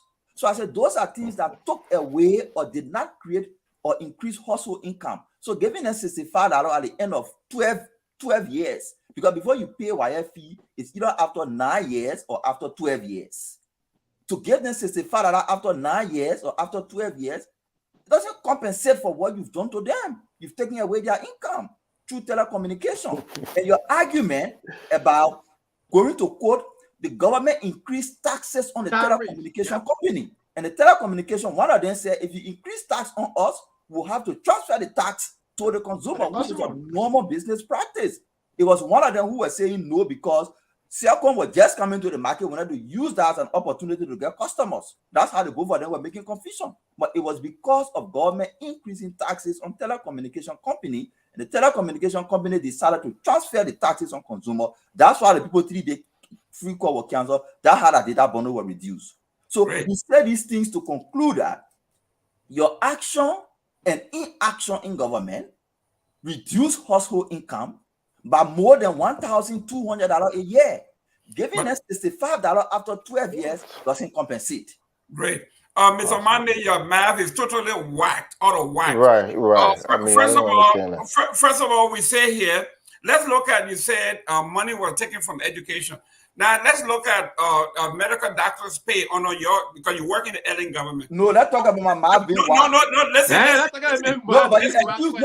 Mr. Monday. I'm giving you the facts here. Let's address honor your government. Honor your government. No, you don't make the government in which you How many people in Nima County got people working in the government in Liberia? Or even in Grand G? Say my math is wrong. Yes. You cannot prove it. So that's I'm proving it to you now. Good. Okay. Now you are talking about allocation, misallocation, incompetence. Now let's look at under your government. When we came in, when Joe Weah came in, doctors were making $700. The president increased the doctor's salary from $700 to $2,000. Excuse me. The salary for professor at the University of Liberia was increased to $2,000. The president brought aboard 4,000 per diem workers, people that you had that were working in the government that you were paying $40 for 12 years. These people were brought into the payroll. All of these, where you think these things come from? And secondly, you're talking about the president talking about creating jobs. Here in the PAPD, it says this is based on the 12 years preparation. That means we are expecting that this government will be in government for 12 years. No, nonsense here again. No. 2030. So what we are how much have you created? How much have you created? Excuse me. We are now comparing. Excuse me. We are comparing 6 years to 12 years here, and you are still losing at 12 years. George Weah is still beating you at 12 years to 6 years. 6-year productivity here. We have built more roads, more hospitals, more schools. That's a myth. More than 12 years. Okay, now let's go. We got 20 minutes here. We want to open the line for at least 10 minutes of call. Mr. Kamara. Before the call comes in, Mr. Gayman, give me 30 seconds. Go ahead. The road from Fishtown to Harper, 75% of that road were already built. That is about 80 kilometers of road. Subtract that from all your 300 plus, you got 219 kilometers you built in 6 years. Why you mean you built more road than any? Excuse me, 10 seconds. Somebody fire line is going off. 10 seconds. 10 seconds. Yes. 10 seconds. To cut the whole road thing issue short, 90% of the road construction across the country is through concessions, loans, grants that go to the legislature for ratification. I challenge Gayman and anybody from CDC to show me, since George Weah became president, what road concession was ever rectified before the legislature. If you show to me, I will not talk about road. But what I will tell you is, you cannot show to me. So what that means is, every road you constructing today was already rectified and ready for implementation. The road of Joe Weah on there. Excuse me. Man making a straw man argument. That's a straw man argument. Excuse me, guys. Excuse me. Meanwhile, let Mr. Dualo, you just debunked Mr. Mande here.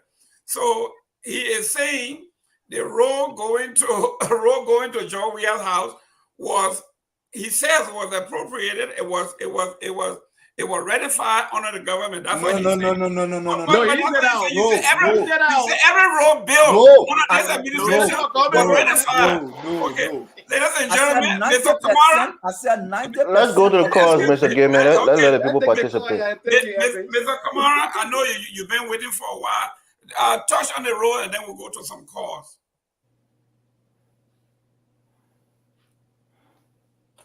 Amen. They're the Waka people. Jesus Christ. You got. Yeah, he far away from the phone. I think Manda used to be coming on the show. They hear me okay? People that can laugh too much on the show. We can hear you now. You can hear me? Okay. First of all, to say that if financial situation affect government employees doesn't affect the country, nobody should be making such an argument. If government employees are up to 72,000, just multiply 72,000 by 4 minimum. All right. That's less than 400,000. Anyway, the country is over 5-something million. Okay. Go ahead. So let's talk about the health issue first before we go to road, because when it comes to road, CDC have absolutely no reason to be talking, to tell you the truth. Listen, the argument about on May going, on May coming, this argument is lame. I mean, nobody will be making that kind of argument at all whatsoever. What on May going get to do with you going to Neighbor County at the Jacksonville Hospital and taking the equipment from Jacksonville Hospital and bringing it to Monrovia. How does it? The thing is, when George Weah came to power, all of the public clinics and hospitals were functional. They might not have been functional at 100% level. They were all functional. What does on-mill living have to do with those hospitals being shut down under George Weah administration? There was a lady who recently was calling, I think she's the chief medical or something in Grand Crook County, George Weah's hometown, who said she was crying about how pregnant women are struggling in their hospital. They're using phone lights, the back of the phone light for touchlight. There's no coroner in the public at the public clinic. What does that have to do with on-mill going? Look, Mr. Gayman, I want you to answer this later on. When was the last time you were really in Monrovia or in Liberia with an open mind to actually access some of these facilities that you stand to defend George Weah about? What is the point of giving doctor, as you say, $2,000, which we know doctors don't make $2,000? But what difference does it make if the doctors make $2,000 and there are 2 women on each bed who have been through C-section, lying on each bed, hospital bed, you know how tiny they are. And I'm not telling you that this is a they say. That my driver's wife went to give birth at JFK. Subsequently, the baby died. They were both on a hospital bed. I sent my woman there, and she went and saw it with her own eyes. 2 women lying on one small hospital bed. The maternity center is so dirty and stink, you couldn't even imagine. In fact, they have intensified security to the point where you're not even allowed to go and see a sick family member inside the maternity center. You have to sit down outside. What's the significance of building a military hospital when everybody who goes to JFK there's a chance that 20 or 30% of them are going to die if they were in critical condition? What is the point of the new military hospital? If JFK alone can take up to 3,000, 4,000, 5,000 patients at a time, why not equip JFK, Redemption, incentivize other public and private hospitals, get those ones functioning? When you talk about the president has built hospitals, Mr. Gayman, where did the president take money from to build the Emirate Hospital in Bible? Did the president pay a dime? You said from the meager resources of Liberia. That money came from the United Arab Emirates. The president didn't spend any money there. How much money did the president spend at the hospital in Riverside County? We know the president has not spent any government money undertaking any serious government project except for the Doe Community Road. All of those roads that the president destroyed, especially the one from EAWA Junction to Pacopin, everything was already secured. All he should have done was to complete. Since 2020, that man spoiled that road. Since 2020, it's 3 years. He's yet to complete a 2-mile road. Thank you. Can you imagine that? Let's allow we can talk about members. Let me just tell you this. It's appalling. It's really appalling for you to be defending the CDC and having taken the time to actually assess, make some comparative analysis. Compare the United Party-led government. I could work at EAWA Junction at 8 o'clock at night without worry on the United Party. I cannot work at EAWA because on-mill were there in the country for security purposes. Don't compare it to United Party. Listen, guys. Let's talk one at a time. Thank you very much, Mr. Kamara. We got 10 minutes here. We will allow 5 calls, and then we'll go to our closing argument. Okay, Jerome. Yes. Jerome. While the calls come in, I want to make point out one thing. You see, the PAPD identified the fundamental underpinning of why Liberia is underdeveloped. And it says there clearly it lacks the human capacity lacks the knowledge to transform natural resources into wealth, either through mining, fishing, or any productive ventures. So they identify what we need to do. And this is, I don't know, they got some other economists on it. You already identified what you need to do. But why you didn't go to it? I don't understand. You saw it, you named it, you pointed it. Yep. This is what we need to do. Correct. And you don't do it. Correct. Start building houses. They start traveling. Private jets. Every 40% of the delegation. We want Mr. Eastman. I will put you on the spot here because I defend the government, and you and I were here doing the airport thing. You and I discussed that we needed to bring in expertise, and you and I contacted 2 experts to run the airport, and the minimum they were asking for to come into the country to do that you and I said, no way that the government can afford to bring these experts in to run that airport. And you know that. These people were asking for, we are talking about minimum 6 digits here, plus transfer, plus all of those things that come with it. And you know that is not possible. If I call Mohammed now and say, Mr. Mohammed, I want you to come home to take over running the street clothes. Mr. Mohammed will want to know, first of all, what is the pay? I need to be coming home. Where am I going to be? Who's going to take care of my family? All of those things. Everybody wants a package. Yeah, they want a house to be paid for, gas to be paid for. Listen, Mr. Mohammed, Ellie made it clear. Ellie said on OKFM with Jackson, she said, my greatest regret is hiring transitory experts. These are people that have a lot of expertise that they not live in the country that are abroad, that they are transitory. So took the money and left. To a point it is not going to happen. So, ladies and gentlemen, we got 5 minutes here. Mr. Dualo, we got 5 minutes here. Will you please close? Yes. Look, Mr. Gayman, it was a great show today, and I love the way you control the show. This is excellent. Let's keep talking about Liberia. But CDC is a field experiment. And you guys keep talking about Omeo. Omeo drawdown begun in a substantial way in 2015. It did not just happen abruptly. There was a gradual drawdown process for Omeo. So if you think Omeo did all of that, look, President Weah has failed. He doesn't know what he's doing. All he cares about is the fanfare of the office and not the responsibilities that comes with the presidency. We cannot continue to do our people like this. It is not about President Weah or this and that. It's about the living standard of our people. Look, I say this all the time. If I were in Liberia, if I were a wheelbarrow boy, the reason why we talk because we want life to improve in that country. If it costs us to pay $1 million to somebody to adequately run the airport, that it has the capacity to generate $1.5 billion a year, this is not a substantial amount of money. We are allocating north of $55 million every single year towards the legislature. How can we not allocate $1 million to an airport to come and run it? I would not go to that airport to run it for anything less than what I'll be asking for. I would want to be paid adequately. But we don't want to pay it, but we want to look. Like my brother and Mama just said, we are taking literally children with no expertise anywhere, the Jefferson Davises of the world, the Jefferson coaches of the world, the Alvin Weeses of the world, and we're giving them crucial technical positions, and we expect results. Are you kidding me? Look Are you kidding me? We take Samuel Twain. This man has not worked in any substantial way in the financial field. We make him the finance minister of the country because he talks fast and he can regurgitate some fancy economic theory. This is crazy. Thank you. As we continue to tour our country, we will face the kind of consequences until we change your life. We got one caller in here. Your name and where you calling from? Yeah, Mr. Gayman, it's me. I'm from Livingston, calling from Rhode Island. I just have a few questions, right? I mean, I'm not saying anything from Joe. Can anyone name me a single bill that Joe champion on the Senate floor as a senator? Can anyone name me any one investor that the CDC government were able to bring in?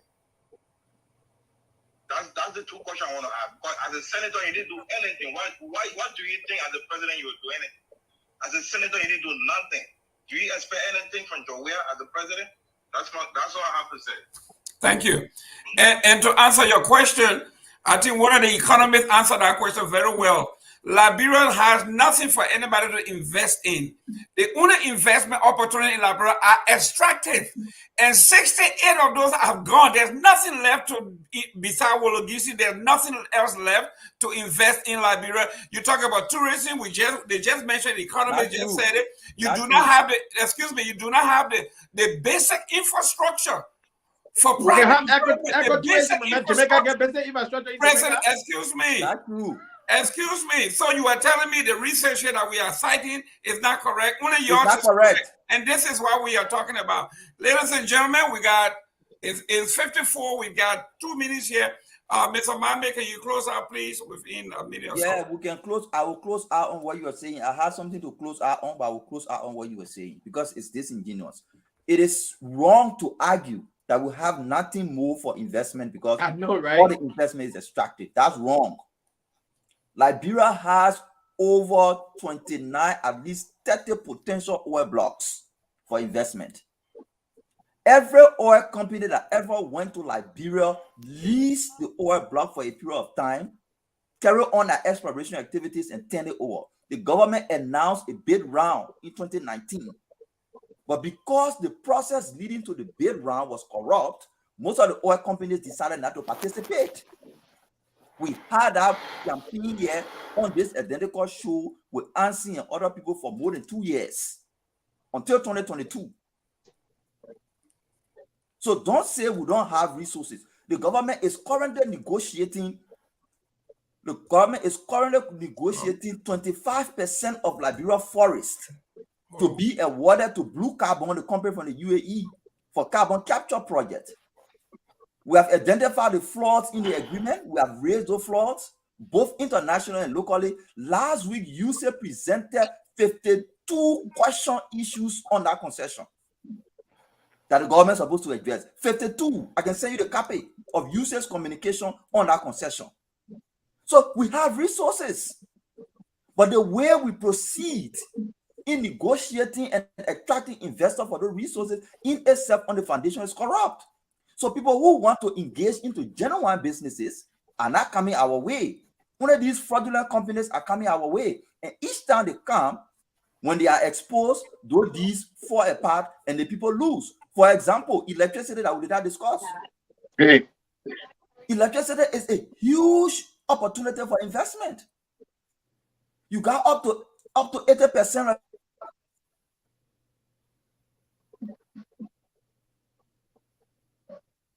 Mommy is muted. You gotta unmute him. I think that the host muted him. I don't think. What did you bring to Liberia for electricity? You brought car power energy to Liberia in 2019.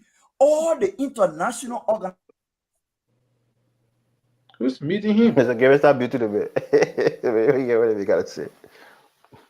All the international organizations working on energy in Liberia, MCC, EU, World Bank, German Development Bank, had to write the government of Liberia to terminate the car power investment because it doesn't make sense. So you muted Mr. Gayman. He's trying to tell you your time is up, my man. It's time to go. We gotta wrap up quickly. My man, thank you for your time, brother. Who's supposed to go now? No, it's somebody on the phone. Mr. Gayman, put the volume up. Yeah, I have one correction to make on the executive mansion auditing budget. The correction here is that there was an audit conducted that covered July 1st, 2006 to December 31st, 2015. And this all gave you a comprehensive detail about money spent on the executive mansion. And this can be found on Front Page Africa, December 16, 2016. That's the first correction.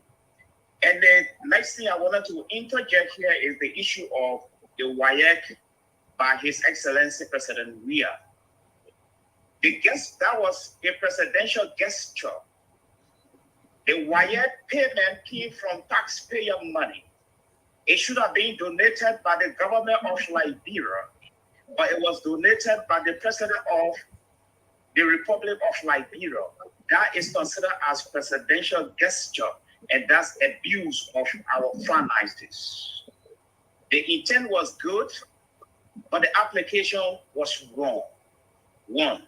2, we continue to say that the issue of free education had taken root in Liberia.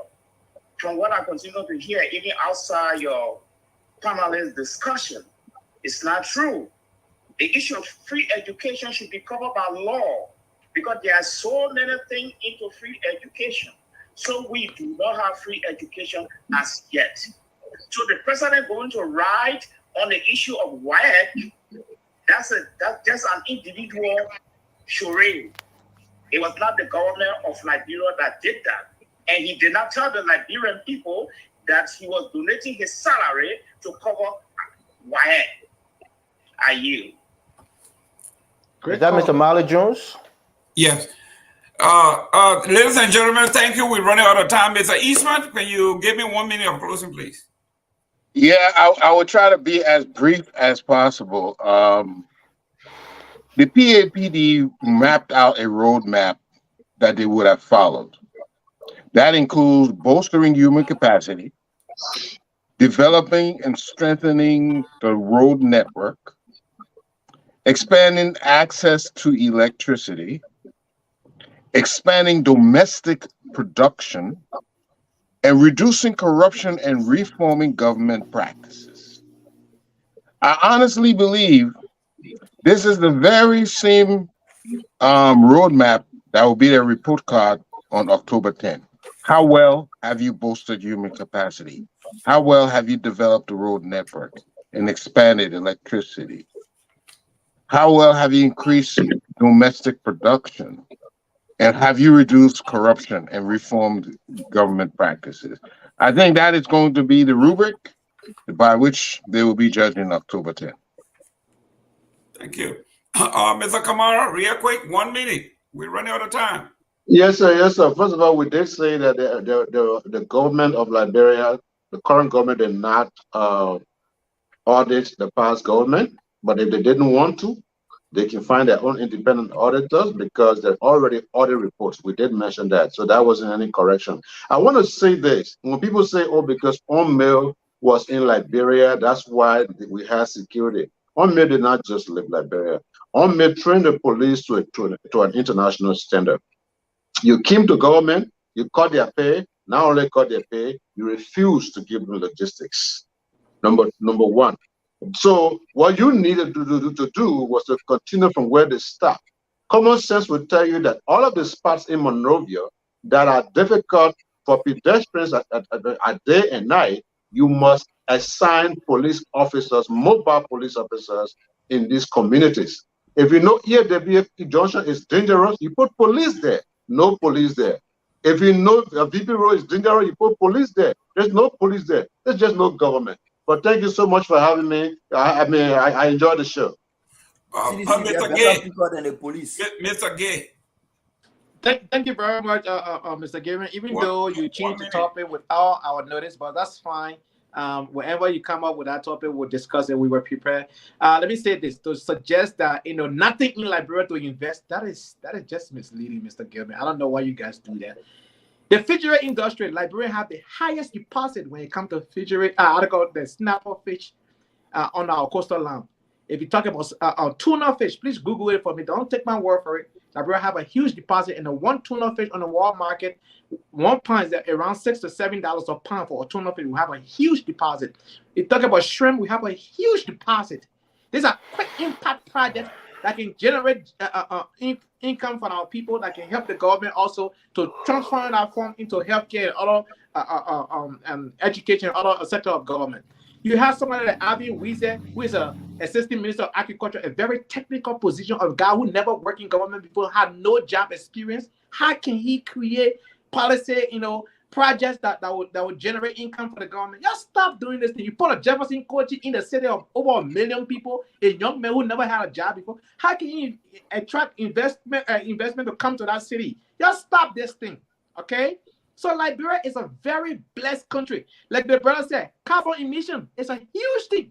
If you fly over Liberia, you see how the rainforest is really green. We can benefit from CO2, carbon emission, because we are not polluting the air. We are actually cleaning the air. We are doing it otherwise.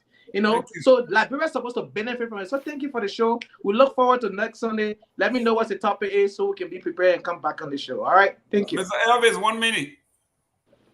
Thank you, Mr. Gayman.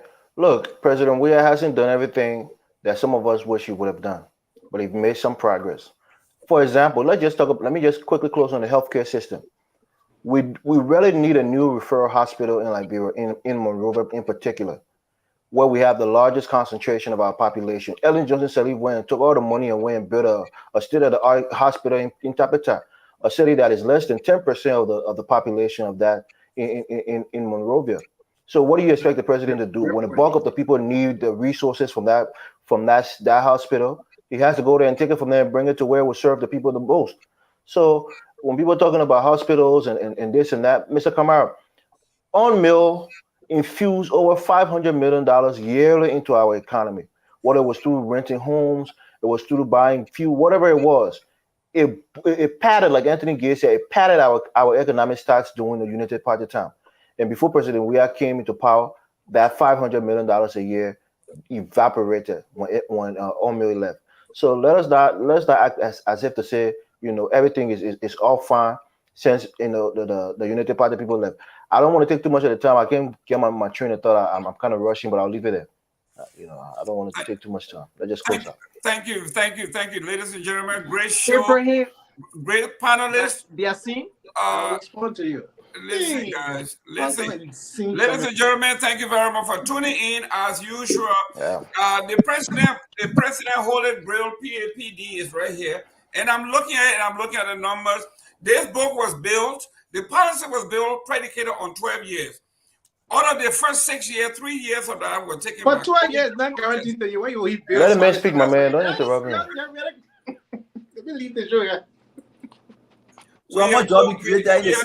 We are talking about 12 years. The PAPD, it says from 2018 to 2030. Okay, so we know very well that the PAPD is a work in progress. The president is going around the country touting his successes in the healthcare area, in road development, road building, WAEC. All of these things are factual. Even the opposition has problems debunking them because they are factual. So the president is going to be re-elected because the folks on the ground, in fact, the last time you saw over 20,000 young folks, first-time voters, coming to the president's headquarters when he was in Bassa. The same thing people are saying, thank you, Mr. President. The parents whose pocket this money is coming from are saying thank you. And from us here, we know very well that the president is right when he says he has built more roads. The president is right when he says he has sent more doctors abroad for specialization. For the first time, Liberia has an oxygen corporation in Liberia. We are now producing our own oxygen. For the first time, Liberia is producing steel. Even though the Seti brother did that, it is under his administration. We are talking about the fishery. Ms. Glasgow is a shining star. That particular agency was dormant under this administration. It is what it is. The president deserves a second term, and this is why he's going to be elected. Ladies and gentlemen, next time, stay tuned for our next show. Dennis Jai and the pastor are next. We always close our show by saying, we are all Liberian. So let's go to that and listen to that beautiful song. And for those of you who have lost a family member, this gone day, this gone week, we want to say our condolences to our coach, Coach Damwe. We take off our hats, we salute you, you serve your country. Dying at 65 is unfortunate, but we love you. God loves you best. We are Liberian. Liberia is our home. Liberian people.